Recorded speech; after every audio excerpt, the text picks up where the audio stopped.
This video is made for entertaining purpose only. But if something happens to you during or after watching this video, we are not responsible for it. After all, it's just a horror story. Kerala के किसी छोटे से गांव के बाहर एक घना जंगल था। आज भी वहां के लोग उस जंगल को सिद्धि विनायक वन के नाम से जानते हैं। कहानी है कि इस जंगल में एक यक्षिणी रहती थी। यक्षिणी एक भूत या चुड़ैल होती है जो पेड़ों पर रहती है और मर्दों को अपनी खूबसूरती और जादू से फंसा लेती है। एक रात रवि नाम का एक नौजवान गांव में घूमते हुए वहां आया। उसने सुना था कि इस जंगल में कुछ अजीब सी चीज़ें होती हैं और उसने सोचा कि क्यों ना कुछ नया देखा जाए। रवि जंगल के अंदर जाने लगा। उसके दिल में एक्साइटमेंट और क्यूरियोसिटी थी। जैसे ही रात हुई, एक अजीब सी खुशबू हवा में घुल गई। रवि ने देखा एक सुंदर औरत जो एक पेड़ के पास खड़ी थी। उसकी आंखें चमक रही थी।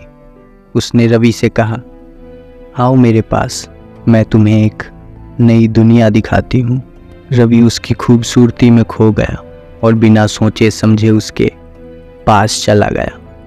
यक्षिणी ने उसे अपनी कहानी सुनाई और उससे वादा किया कि वो उसे उसके सपनों से ज़्यादा खूबसूरत दुनिया दिखाएगी।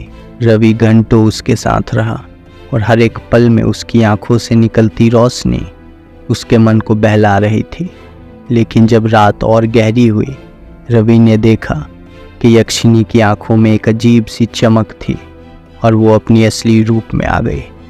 रवि ने देखा कि उसकी शक्ल बदल चुकी थी और उसका खौफनाक चेहरा और लंबे तीर जैसे नाखून उसे और भयानक बना रहे थे। यक्षिणी ने अपने असली रूप में आकर्षण दिखाया और रवि को अपने जादू से वश में कर लिया। रवि को समझ में आया कि उसने गलती कर दी थी, पर अब वो खुद को बचाने की कोशिश कर रहा था। रवि ने सोचा कि वो वापस जा सकता है, पर यक्षिणी के जादू ने उसे वहाँ से भागने नहीं दिया। रवि ने फिर भी बहुत कोशिश की, लेकिन यक्षिणी के जादू के सामने वो बिल्कुल भी असमर्थ था। आखिरकार रवि का मन पूरी तरह से हार गया और वो बस बार बार सोच रहा था कि उसने अपनी ज़िंदगी की सबसे बड़ी गलती की और ये उसकी सज़ा है। यक्षिणी ने उसे कहा, तुम अब मेरा हिस्सा बन गए हो, तो अब तुम भी इस जंगल के आकर्षण का कारण बनोगे। जब गांव वाले सुबह जंगल में आए, उन्हें सिर्फ रवि की चप्पल और उसके कपड़े मिले, पर रवि कभी नहीं मिला। उस दिन के बाद कोई भी गांव वाला उस जंगल में नहीं गया। कहानी है कि रवि अब भी वहाँ रहता है, एक आत्मा की तरह जो आज भी यक्षिणी के बंदिश में है। शहर के बाहर एक पुरानी और वीरान हवेली थी, जिसके बगीचे में एक बहुत भयानक कहानी दफन थी, जिसका नाम था गुलाबो।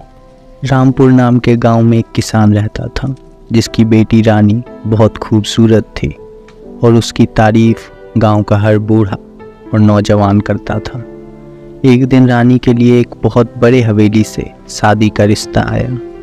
गरीब पिता चाह के भी अपनी बेटी को कभी ऐसे घर में नहीं भेज पाता, तो वो इस शादी के लिए हाँ कर देता है।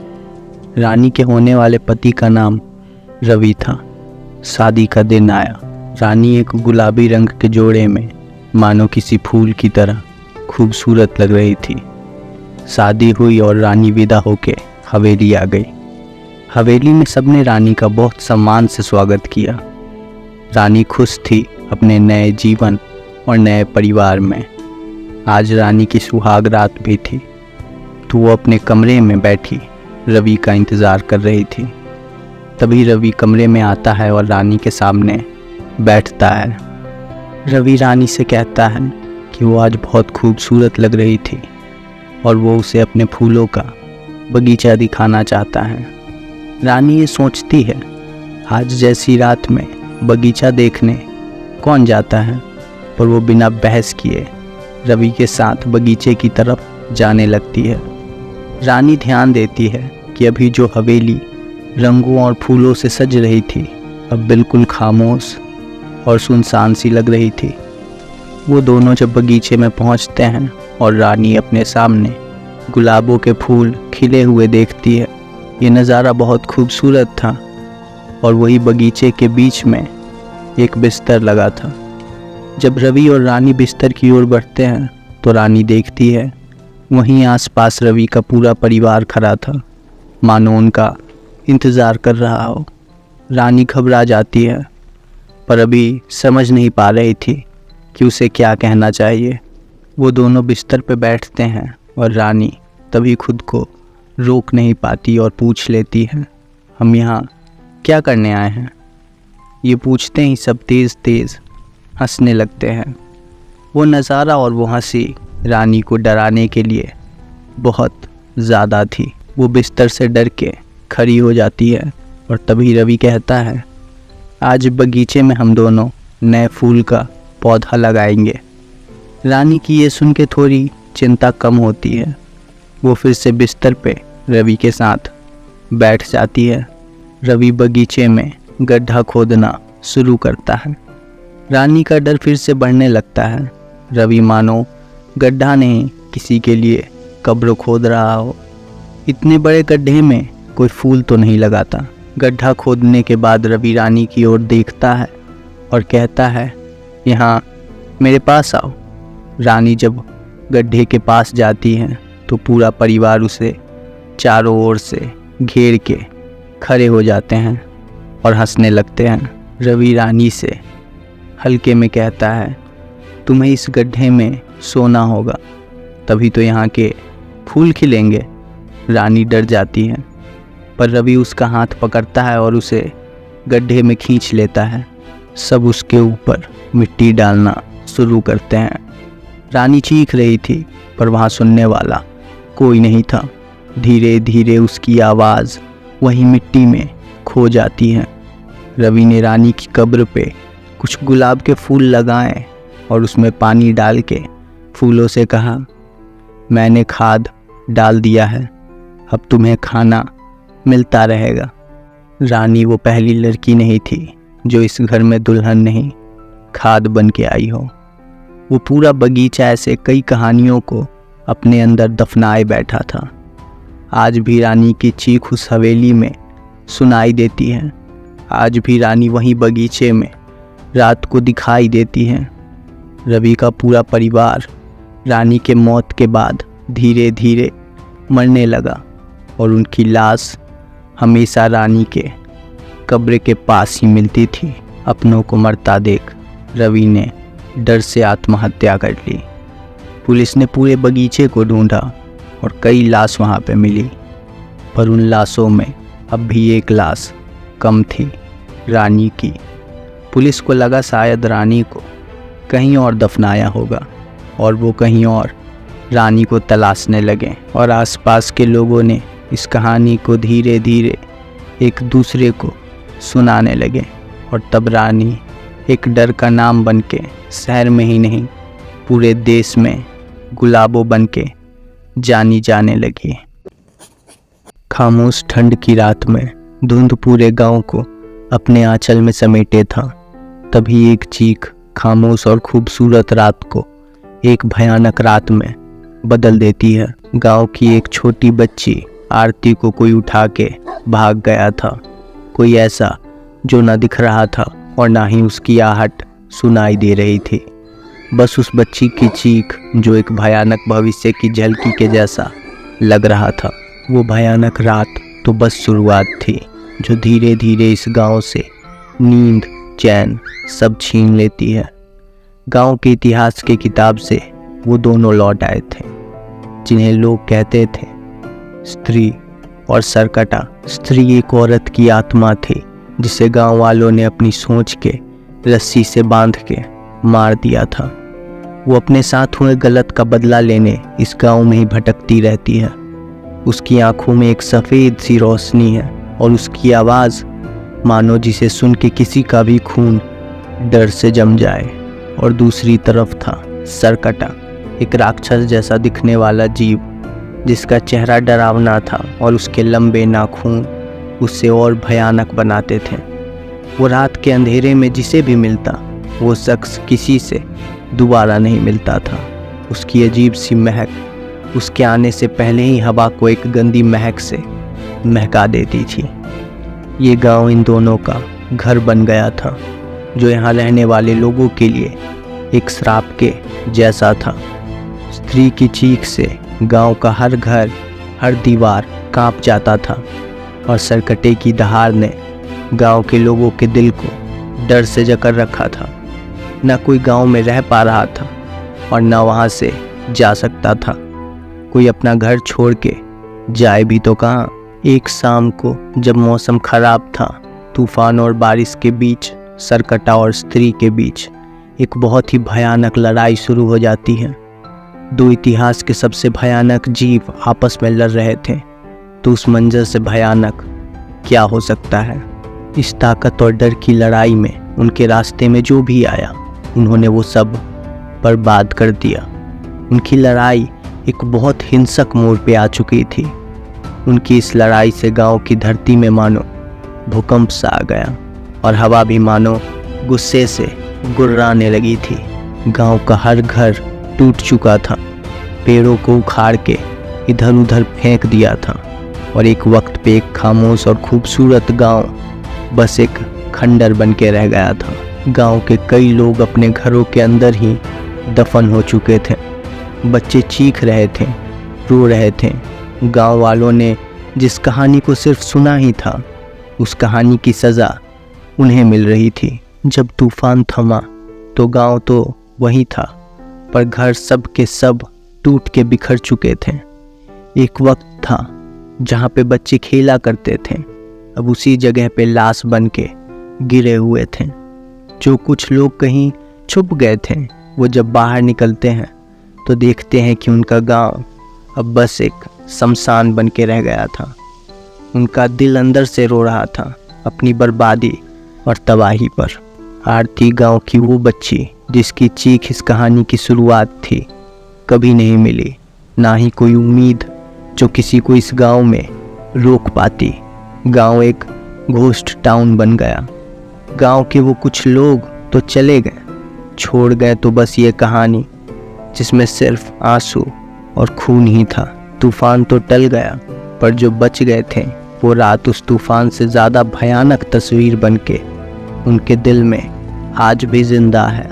पर एक सवाल है जिसका जवाब आज भी लोग ढूंढ रहे हैं कि आरती को उस पहली रात पे ले कौन गया था, स्त्री या सरकटा। एक दिन रिया उस आवाज़ से इतनी परेशान हो जाती है कि वो चाकू उठाती है और अपने दोनों कानों को काट देती है। एक खामोश और तूफानी रात में रिया अपनी गाड़ी से एक सुनसान रास्ते से गुजर रही थी। तभी उसकी गाड़ी खराब हो जाती है और उसके फ़ोन में भी कोई नेटवर्क नहीं आ रहा था। वो गाड़ी से बाहर कांपते हुए निकलती है। एक तो ठंड और ऊपर से बारिश, वो पूरी भीग चुकी थी। वो रास्ते पे आगे बढ़ती है, किसी मदद या कोई ठिकाने की तलाश में। आसमान में चमक रही बिजली ज़मीन पे अजीब सी परछाई बनाती है और बस एक आवाज़ जो मानो किसी जानवर के दहाड़ के जैसा हो। कुछ वक्त ऐसे गुजर रहा था इस मौसम में, मानो जैसे सदियां हों। तभी रिया को कुछ पेड़ों के उस पार कुछ लाइट्स दिखती हैं। रिया जब आगे बढ़ के देखती है तो उसके सामने एक घर था जिसकी खिड़कियां टूटी हुई थी और दीवारों से पेंट भी निकल रही थी। रिया के पास कोई और चॉइस नहीं थी। वो घर की तरफ बढ़ती है। उसके हर कदम के साथ उसकी धड़कन भी तेज़ हो रही थी। रिया जब दरवाजे को छूती है तो दरवाज़ा अपने आप खुल जाता है। घर के अंदर की हवा ऐसी थी जैसे ये घर काफ़ी वक्त से बंद हो और घर का हर कोना मकरों के जाल से ढका हुआ था और घर के सारे फर्नीचर भी धूल और मकड़े के जाले से ही ढके हुए थे। रिया आवाज़ लगाती है पर उसके अलावा कोई भी जवाब नहीं देता। घर के लिविंग रूम में रिया नोटिस करती है कि एक पुरानी फ़ोटो धूल से पूरी ढकी हुई ज़मीन पे गिरी थी। रिया वो फ़ोटो उठाती है और उसके ऊपर से धूल साफ़ करती है। उस फ़ोटो में एक लड़की थी जो रिया को बहुत फेमिलियर लग रही थी। तभी अचानक घर के सेकंड फ्लोर से एक हल्की सी आवाज़ आ रही थी। रिया की घबराहट उस आवाज़ को सुन के मानो बढ़ जाती है। रिया अपने अंदर की आवाज़ को अनसुना करके उस आवाज़ के पीछे सीढ़ियों से ऊपर जाने लगती है। हर कदम की आवाज़ घर में गूंज रही थी। तभी रिया उस आवाज़ के पीछे चलते चलते एक रूम के पास आ गई थी। रूम का दरवाज़ा अपने आप ही एक बहुत तेज़ आवाज़ के साथ खुलता है और एक भयानक माहौल रिया को अपने सामने दिखता है। कमरे के कोने में एक लड़की थी जिसकी आंखों में डर साफ दिख रहा था। वो उसी डर से कहती है, मदद करो। उसकी आवाज़ तूफान से मिलके बस इतनी आ रही थी जो कानों को समझ आ जाए। रिया का दिल ये नज़ारा देख के अंदर ही अंदर उदास हो रहा था और उसकी आंखें अपने आप ही रोने लगी। इन सब बातों के बावजूद रिया को कुछ गलत होने की फीलिंग आ रही थी। रिया जैसे ही उस लड़की की तरफ बढ़ती है, लड़की किसी खराब बल्ब की तरह धुंधली होने लगती है।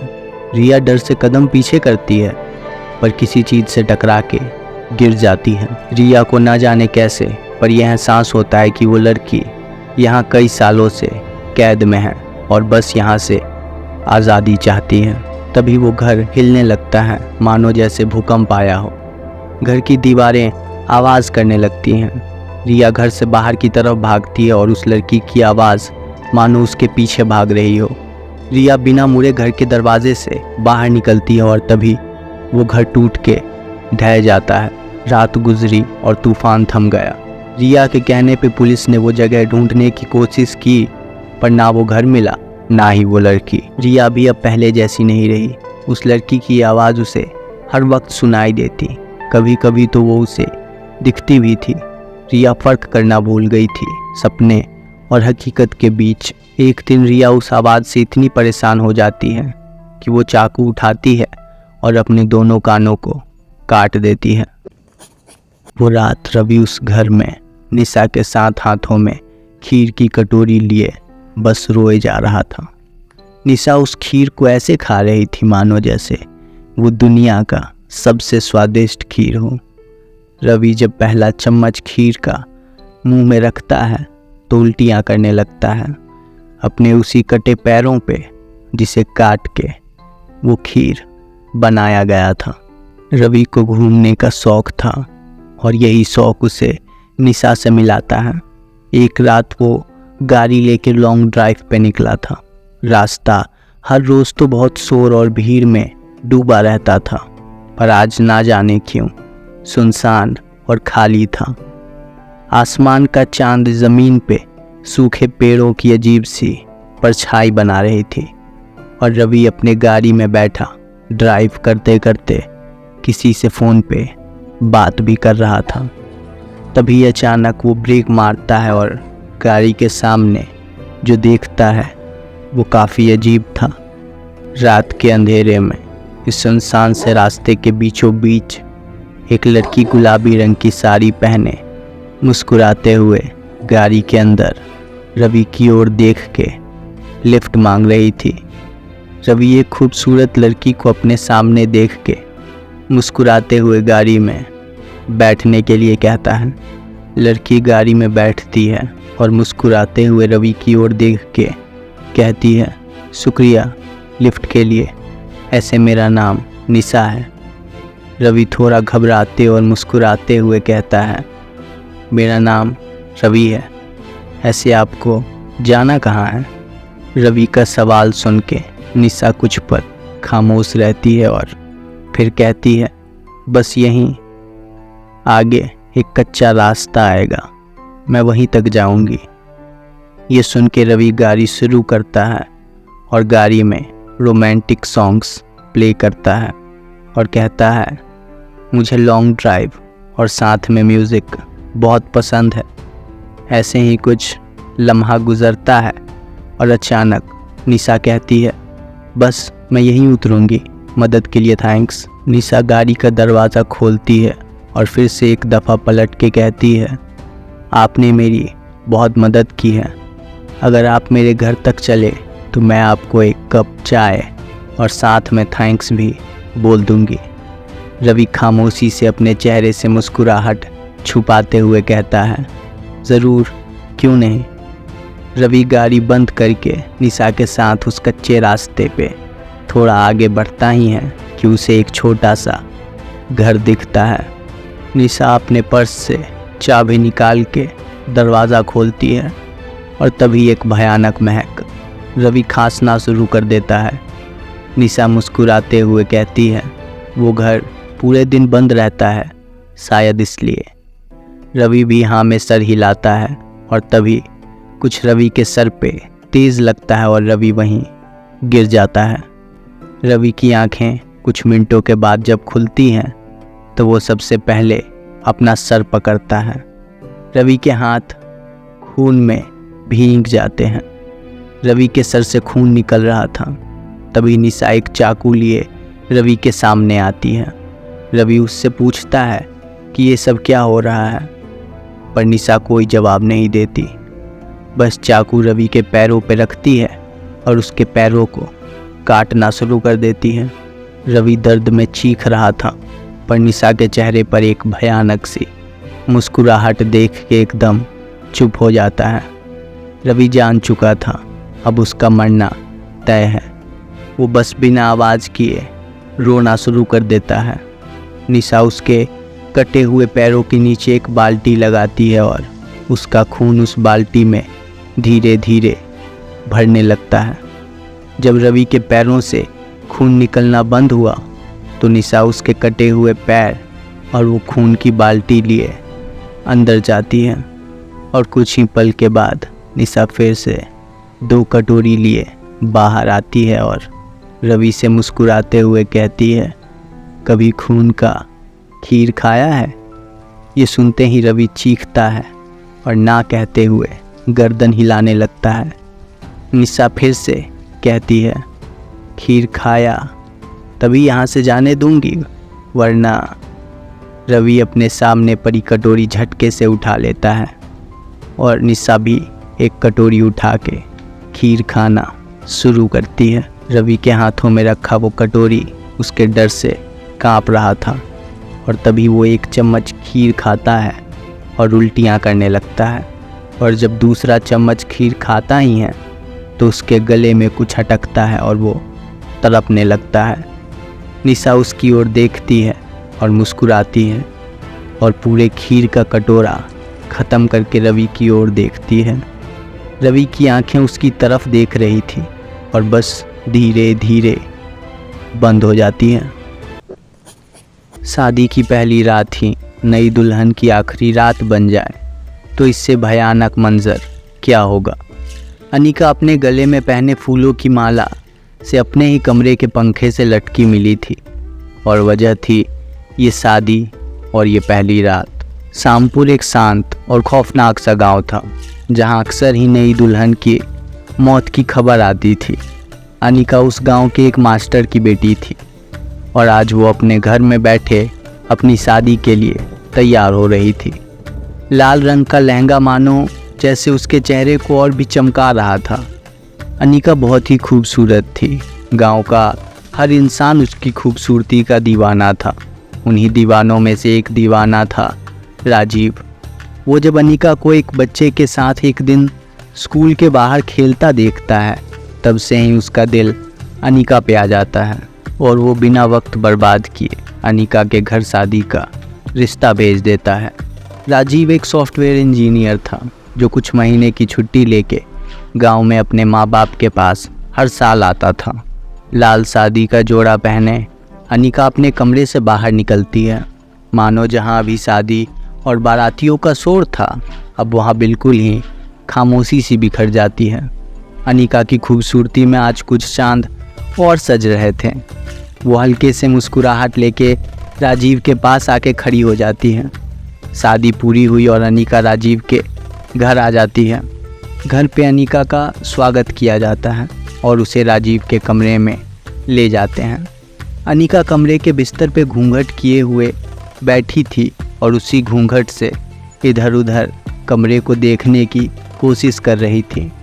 तभी कमरे में राजीव आता है और अनिका को कुछ और आवाज़ें सुनाई देती हैं। अनिका चौंक के जब घूंघट उठाती है तो उसके सामने राजीव तो था ही, उसकी माँ और उसके पिता भी थे। अनिका शर्माती है और फिर से घूंघट उठा के उसके पीछे छुपने वाली होती ही हैं कि उसकी सास उसे कहती है कि इसकी कोई ज़रूरत नहीं है। और तभी एक चीख जो कमरे के बाहर से आती है। अनिका डर जाती है क्योंकि वो चीख राजीव की थी, पर राजीव उसके सामने खड़ा था। राजीव और पूरा परिवार अनिका को डरा हुआ देखते हैं और हंसना शुरू कर देते हैं। तभी एक और आवाज़, कमरे के बाहर से एक आवाज़ अनिका के कानों में जाती है, जो एक बूढ़ी औरत की थी, जो उसे बहू कह के पुकार रही थी। फिर एक और आवाज़, इस बार आवाज़ उसकी माँ की थी, जो बहुत पहले ही मर चुकी थी। फिर एक और आवाज़, फिर एक और आवाज़। अनिका डर के रोने लगती है, पर क्या करे, कुछ समझ नहीं पाती।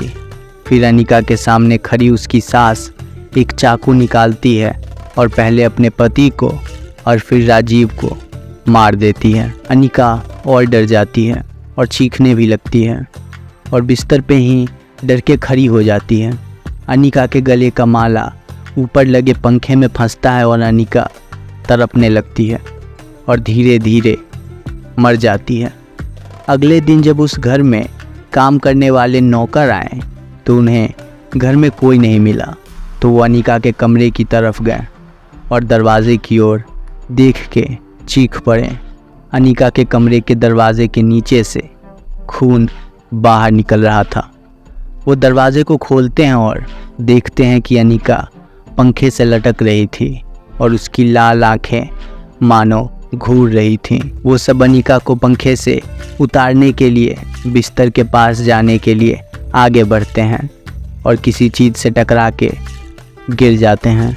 ज़मीन पे गिरने के बाद उनकी नज़र बिस्तर के नीचे जाती है, जहाँ 3 और लोग थे, राजीव और उसके माता पिता। वो तीनों भी मर चुके थे। क्यों कैसे का कोई जवाब आज भी उस गांव में किसी के पास नहीं है।